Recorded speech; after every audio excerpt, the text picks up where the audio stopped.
Bismillah. Assalamualaikum warahmatullahi wabarakatuh. Alhamdulillah, puji syukur kita ucapkan kepada Allah Subhanahu wa taala, yang mana dengan rahmat serta karunia darinya kita dapat mengikuti kembali pembelajaran daring pada hari ini. Insya Allah hari ini kita akan belajar kembali pembelajaran bahasa Indonesia. Ya, anak-anak ustazah, semoga anak-anak ustazah hari ini dalam keadaan sehat walafiat dan selalu dalam lindungan Allah Subhanahu wa taala.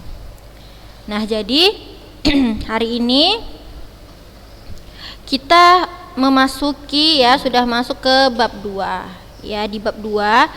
Nah, jadi bab 2 ini kita akan mempelajari tentang menikmati cerita sejarah, ya. Menikmati cerita sejarah. Nah, jadi anak-anak ustazah, sebenarnya ya namanya cerita itu sama ya nak ya, sama lah seperti cerita pendek, novel-novel. Nah, kali ini yang kita bahas adalah cerita sejarah. Kalau yang di kelas 11 dulu kan kita mungkin sudah belajar cerita pendek, ya kan? Nah, kalau di cerita pendek kan banyak tuh yang fiksi gitu kan, yang tidak sesuai kenyataan, kan seperti itu, atau yang suatu hal yang dikarang-karang. Nah, namun pada kesempatan kali ini ya, di pembelajaran cerita sejarah ini kita akan mengenal cerita yang memang berasal dari fakta. Karena namanya cerita sejarah, pastinya yang diceritakan itu adalah kejadian di masa lampau, ya, kejadian di masa lampau yang mana itu bisa dijadikan sebagai pembelajaran untuk kita yang ada di zaman sekarang, seperti itu ya. Ya, cerita sejarah itu ya bisa dia berupa misalnya sejarah kemerdekaan kita, atau mungkin tentang Presiden Soekarno, atau dulu kan kalau kita belajar sejarah kita mengenal kerajaan-kerajaan yang ada di Indonesia, ya kan?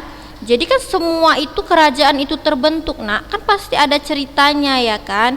Ada raja yang memimpin. Nah, jadi nanti di dalam cerita sejarah inilah kita akan mengetahui bagaimana cerita sejarah di zaman kerajaan dulu, misalnya di zaman Majapahit, di zaman Gajah Mada. Nah, itu seperti itu.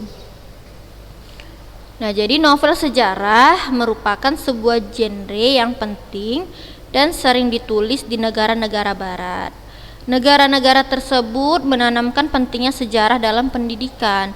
Novel sejarah membantu memperkenalkan dan mengakrabkan suatu masyarakat pada masa lalu bangsanya. Dengan demikian, pendidikan dalam novel dapat menanamkan akar pada bangsanya.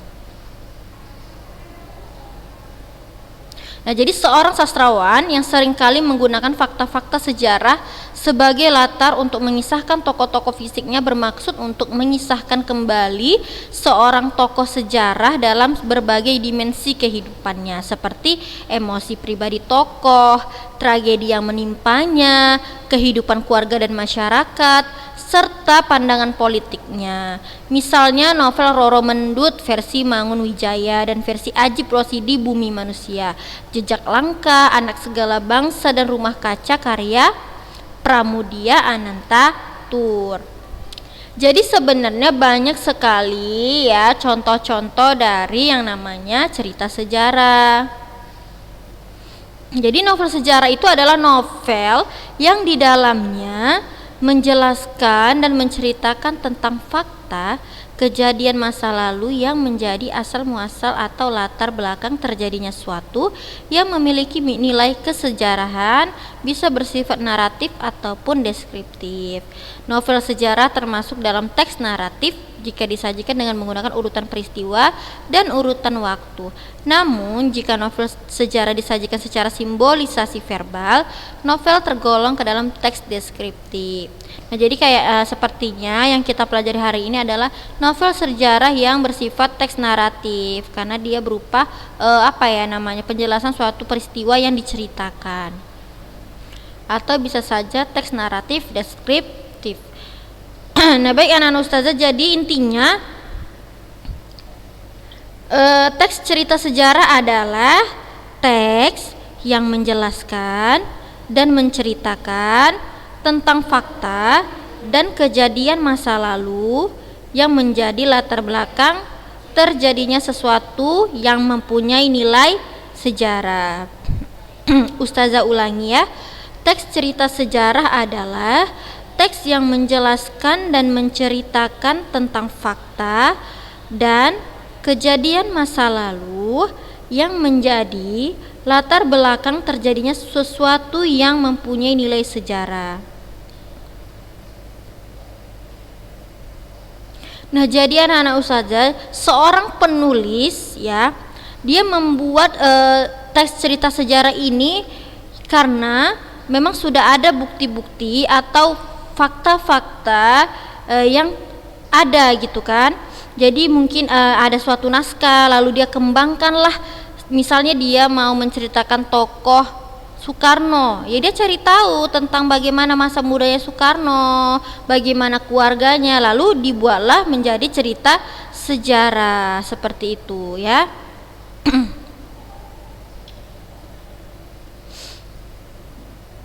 Baik, kita sekarang akan membaca contoh dari cerita sejarah dulu ya. Jadi ini sebenarnya ada contoh cerita sejarah tapi terlalu panjang. Bolehlah nanti di rumah yang Kemelut di Majapahit, ini tentang tentang Majapahit, bolehlah dibaca di rumah karena kalau kita baca sama-sama di sini takutnya banyak makan waktu seperti itu ya nak. Jadi sekarang kita baca yang tentang ini aja karena ini enggak terlalu panjang dianya ya. Baik, ya mari kita baca sama-sama ya. Gajah Mada bergelut dalam tahta dan angkara. Cerita macam itu berkembang ke arah salah kaprah. Entah siapakah yang bercerita. Kabut tebal itu memang disengaja oleh para dewa di kayangan agar wajah cantik para bidadari yang turun dari kayangan melalui pelangi jangan sampai dipergoki manusia. Para bidadari itu turun untuk memberikan penghormatan kepada satu-satunya wanita di dunia yang terpilih sebagai Sang Ardhanareswari.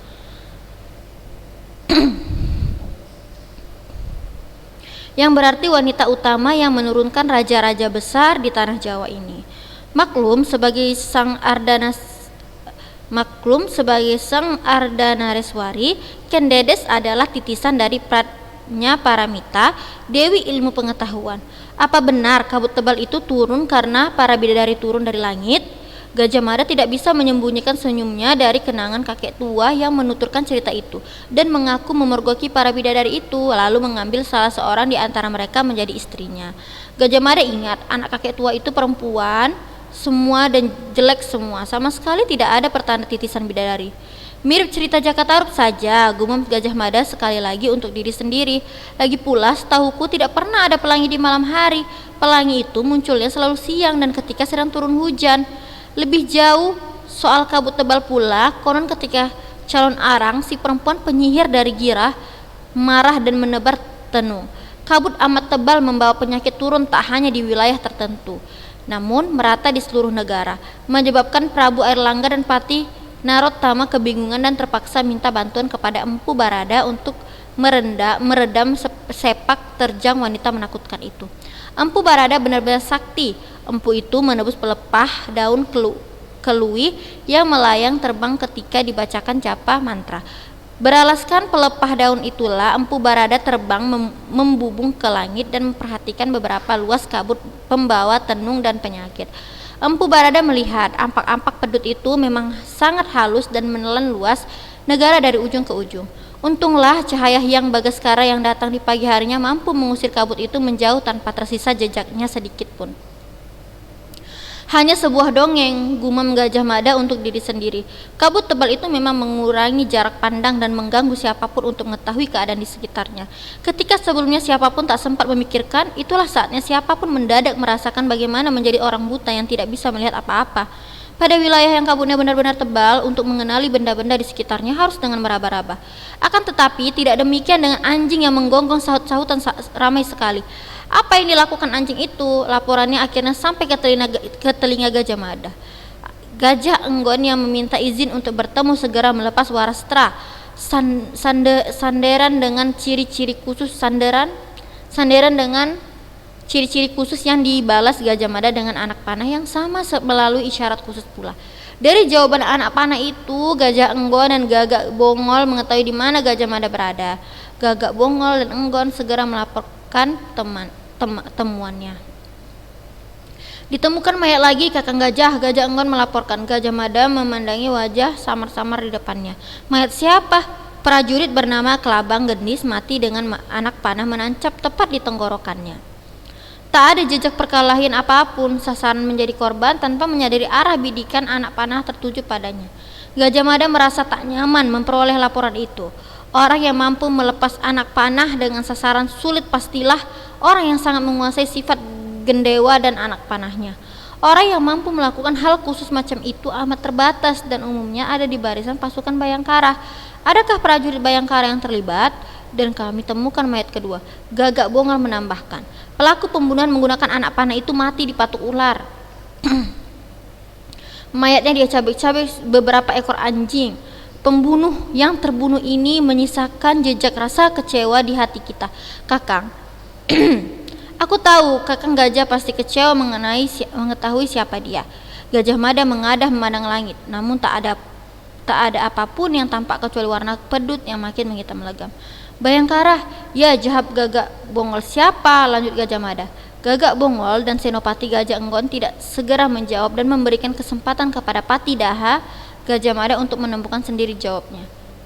Nama pembunuh yang mati di patuk ular itu tentu berada di barisan tersisa dari nama-nama prajurit Bayangkara yang pernah dipimpinnya. Nama-nama itu adalah Bayangkara Lembu Pulung, Panjang Sumprit, Kartika Sinumping, Jayabaya, Pradabasu, Lembang Laut, Riung Samudra, Gajah Geneng, Gajah Enggon, Macan Liwung, dan Gagak Bongol. Panji Saprang yang berkhianat dan menjadi kaki tangan Rakrian Kutimati dibunuh Gajah Mada di terowongan bawah tanah ketika pontang-panting menyelamatkan Sri Jaya Negara. Bayangkara Risang Panjer Lawang gugur di Mojo Agung dibunuh dengan cara licik oleh pengkhianat kaki tangan Rakuti. Selanjutnya Mahisa Kingkin terbunuh oleh Gagak Bongol sebagai korban fitnah di Hawa Hangawiyat. Terakhir Singa Parepan atau Bango Lumayang yang berkhianat mati dibunuhnya di Bedander ketika Kamanungsan sebagai pengkhianat.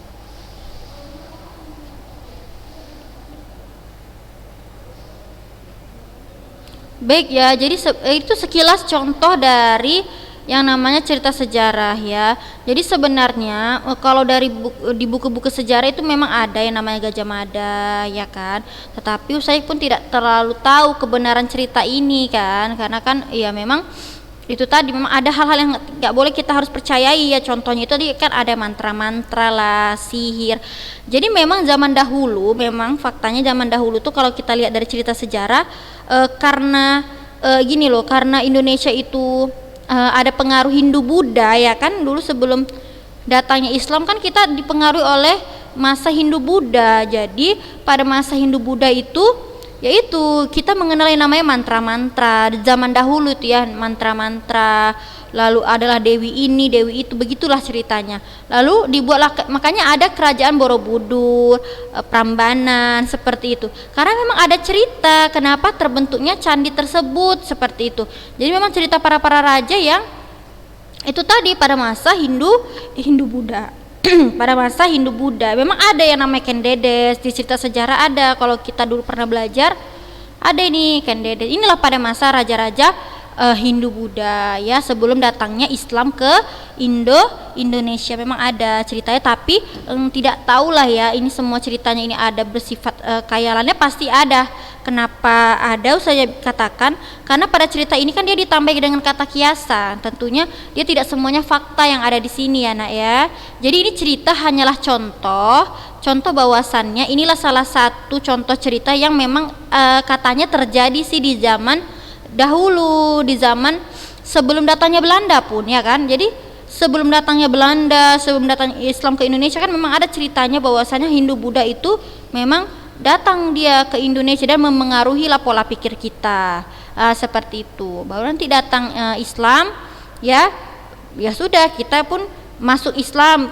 Zaman dahulu tuh orang masuk Islam itu juga itu tadi mereka juga mengikuti adat-adat yang pernah ada dulunya di zaman Hindu Buddha. Kalau dari cerita sejarahnya sih seperti itu ya nak ya. Nah intinya inilah ceritanya. Nah memang gimana ya, kalau cerita zaman dulu mungkin ya agak membosankan, tetapi ya yang kita bahas di sini kan adalah strukturnya lalu kebahasaannya, dan dengan kita mempelajari cerita-cerita tersebut kita jadi tahu kejadian yang terjadi di masa lampau.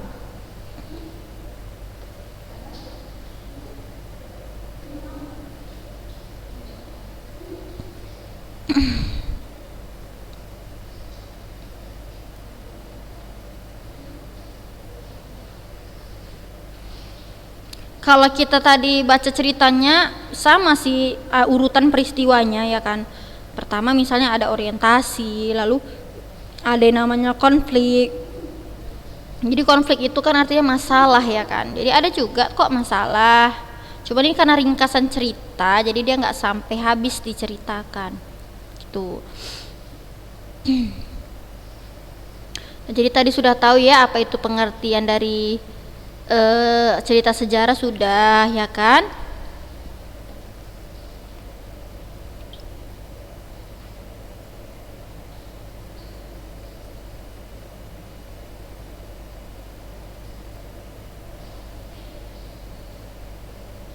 Nah sekarang ini kita jawab sama-sama ya. Setelah membaca kutipan novel tersebut, jawablah pertanyaan-pertanyaan berikut ini.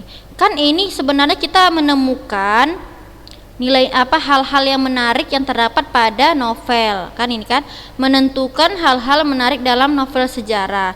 Untuk mengukur kemampuan mendengarkan, jawablah pertanyaan-pertanyaan berikut ini. Nah, jadi ini sama pertanyaannya. Jadi pertanyaannya, kapankah latar waktu cerita dalam kutipan sejarah di atas dibuat? Kapan ya? Jadi tentunya latar waktunya itu adalah di masa kerajaan atau masa Hindu Buddha ya. Masa raja-raja Hindu Buddha itu ya ada di Indonesia ya, tentunya di masa lampau. Tapi kita lihat kapan latar waktunya. Kalau secara tersuratnya itu di sini tidak ada kan, tidak ada menjelaskan entah itu sore hari, pada tanggal berapa, ataukah pagi hari, itu tidak ada di sini ya.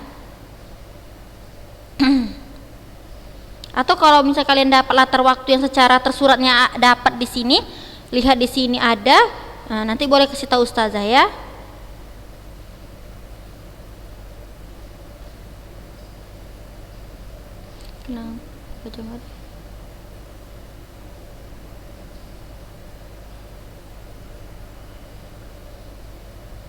Nah, jadi tidak ada. Jadi yang kita tahu ya cerita itu, cerita yang tadi kita baca adalah pada zaman Hindu Buddha ya. Di manakah latar dalam kutipan sejarah tersebut dibuat? Di manakah? Oh, berarti tempatnya ya. Kalau di mana tempatnya berarti di kerajaan apa ya? Tadi cerita macam itu berkembang ke arah salah kaprah, entah siapa yang bercerita. Kita baca lagi.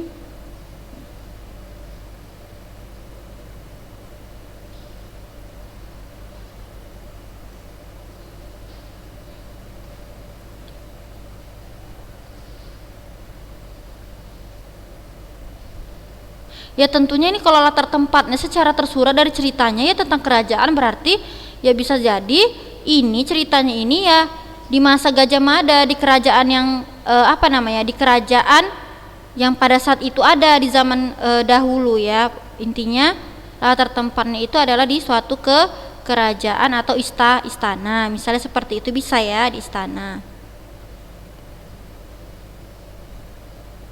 Tapi secara tersuratnya tidak ada di sini. Nah, jadi nak, sebenarnya latar tempat ini itulah tadi yang ceritanya itu mengungkapkan kejadiannya itu di mana. Misalnya ada dia di rumah. Kalau di cerita pendek kan dia luas tempatnya dibuatkan, karena di masa sekarang ada di rumah, di halaman, itu latar tempat namanya. Ada misalnya di sekolah, nah itu namanya latar tempat. Tapi kalau di sini ya itulah, karena dia Gajah Mada udah berarti di kerajaan atau di istana. Lalu yang ketiga, peristiwa apa sajakah yang dikisahkan? Peristiwa apa yang dikisahkan di sini? Nah, inilah kita ringkas ya.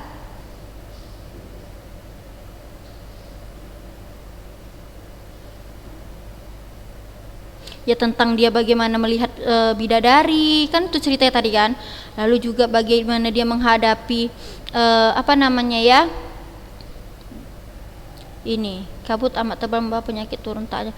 Bagaimana dia menghadapi permasalahan-permasalahan yang terjadi pada masa itu si Gajah Madanya ya kan, dari mulai adanya kabut, penyakit-penyakit.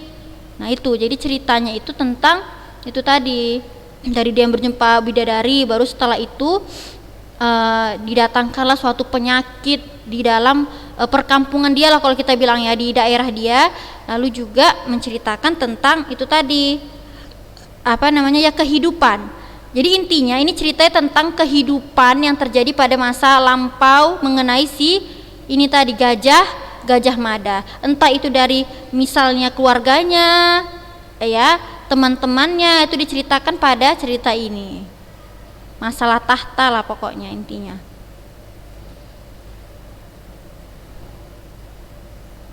Siapa sajakah tokoh yang terlibat dalam penceritaan? Ada tokoh apa saja tokoh-tokohnya ya. Ada Prabu Airlangga, Patinoretama. Nah, ini semua tokoh-tokoh. Ada Gajah Mada ya kan? Baru ada Pratnya Paramita. Nah, seperti itu. Banyak ini tokoh-tokohnya. Ada si penyihirnya tadi katanya. Ada Gagak Bongol. Banyak ya tokoh-tokohnya ya. Ada apa lagi ya? Srijaya Negara. Nah, ini tokoh-tokohnya ini. Tokoh itu adalah pelaku atau misalnya orang yang terlibat dalam suatu cerita, itu tokoh. Terus yang kelima, di bagian apa sajakah yang menandakan bahwa novel tersebut tergolong ke dalam novel sejarah? Nah, di bagian mana menurut kalian bahwasannya menandakan bahwa novel tersebut termasuk ke novel sejarah? Diskusikanlah hasil kerja dengan teman satu kelompokmu untuk memperdalam jawaban-jawabanmu bersama tim kelompok menuju lebih jauh mengenai kebenaran dari segi fakta dengan membaca buku-buku sejarah. Jika sudah didapatkan rumusan fakta sejarah, selanjutnya didiskusikan imajinasi yang dikembangkan melalui penceritaannya.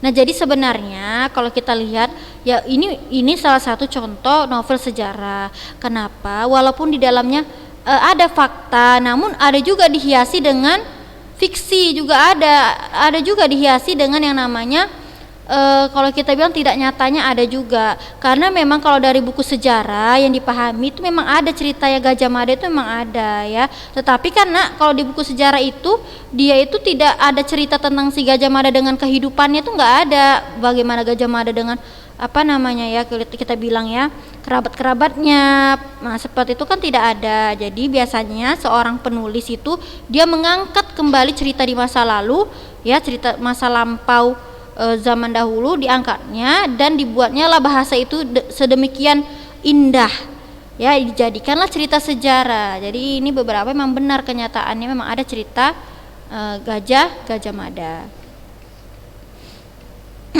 Baik, dapat kita simpulkan ternyata ini yang tadi kita baca merupakan unsur-unsur yang terdapat pada cerita. Novel ataupun cerpen dia memiliki unsur-unsur pembangun, yaitu apa? Ada alur, masih ingat kan waktu kelas 11 ada latar, ada juga sudut pandang, ada tokoh dan penokohan, ada juga gaya bahasa dan amanat.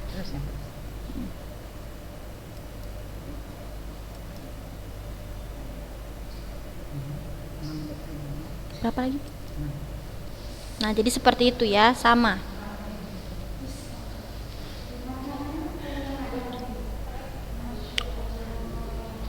Apa itu? Kalau latar, ingat latar itu terbagi tiga, ada latar tempat, waktu, dan suasana. Ada juga yang namanya tokoh. Tokoh selalu disandingkan dengan penokohan. Contoh, dari cerita di atas ini kita tahu Gajah Mada bagaimana sifatnya, ya kan? Lalu juga bagaimana sifatnya, misalnya si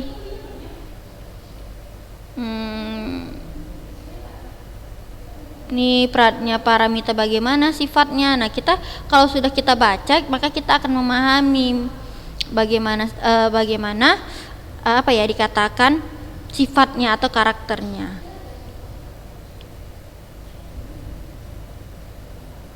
Tapi ini ya, kalau Ustazah lihat-lihat cerita sejarah ini, dia kadang ceritanya juga berbelit-belit gitu. Apa ya, kalau Ustazah kadang bacanya itu mesti berkali-kali. Kalau enggak, Ustazah nggak nyambung sama apa ya namanya ya, sama isinya itu apa sih, tentang apa. Kayak ini kan tadi Ustazah baru baca sekali kan, tapi Ustazah belum terlalu ngeh gitu maksudnya itu apa. Intinya kan ini cerita tentang kehidupan si Gajah Mada, terus nanti bisa lari ke perang-perang kayak gitu. Nah, karena mungkin Ustazah belum masuk nih di cerita sejarah tersebut, jadi Ustazah belum mendalami. Jadi itu ya, kalau kita memahami cerita sejarah, memang kita harus membacanya berulang-ulang dan kita harus tahu fakta atau kita kaitkan dengan buku sejarah yang pernah kita pelajari, nak. Nah itu, jadi dia seperti meresap gitu ya, kita jadi lebih memahaminya. Tapi kalau cuma sekali baca kayaknya susah gitu.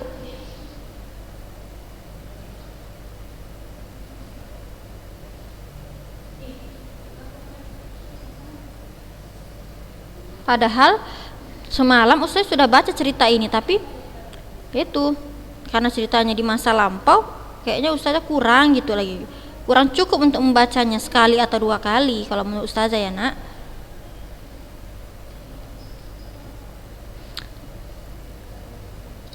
Udah, tadi kita sudah masuk ke unsur-unsurnya.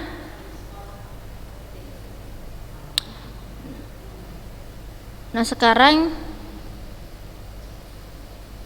kita mau mengenali tentang strukturnya ya.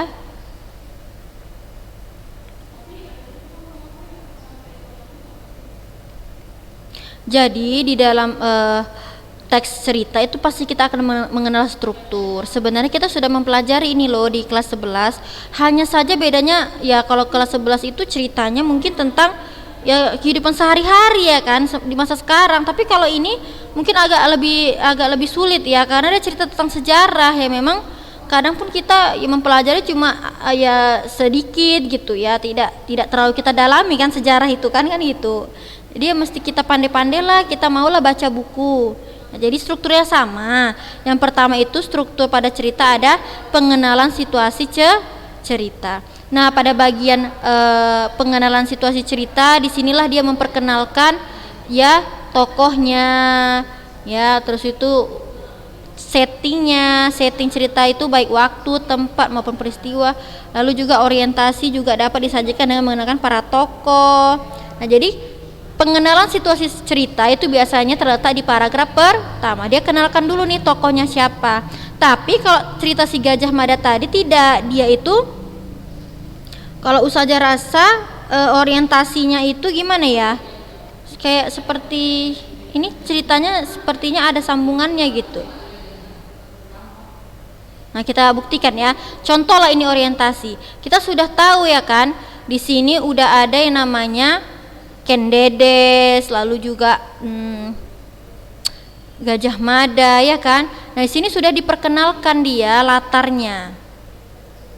Entah siapakah yang bercerita kabut tebal itu memang disengaja oleh para dewa di kayangan agar wajah cantik para widari yang turun dari.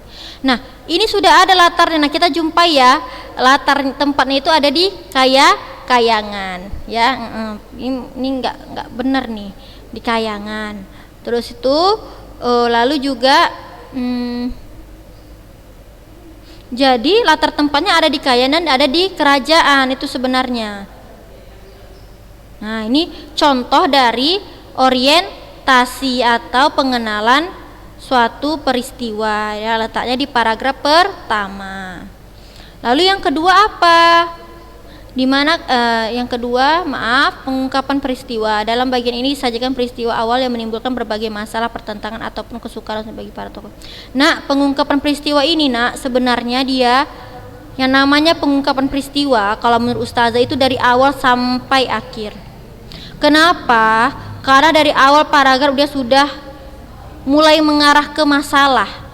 Dia katakan cerita macam itu berkembang ke arah salah kaprah. Entah siapakah yang bercerita, kabut tebal itu memang disengaja oleh para dewa di kayangan agar wajah cantik para bidadari yang turun dari kayangan melalui pelangi jangan sampai dipergoki manusia. Udah.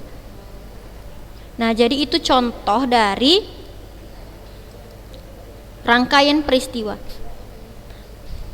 Nah, jadi intinya rangkaian peristiwa itu yaitu semua isi dari cerita itu rangkaian peristiwa, ya nak.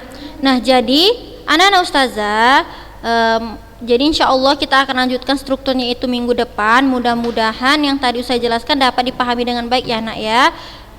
Sekian dari ustazah. Assalamualaikum warahmatullahi wabarakatuh.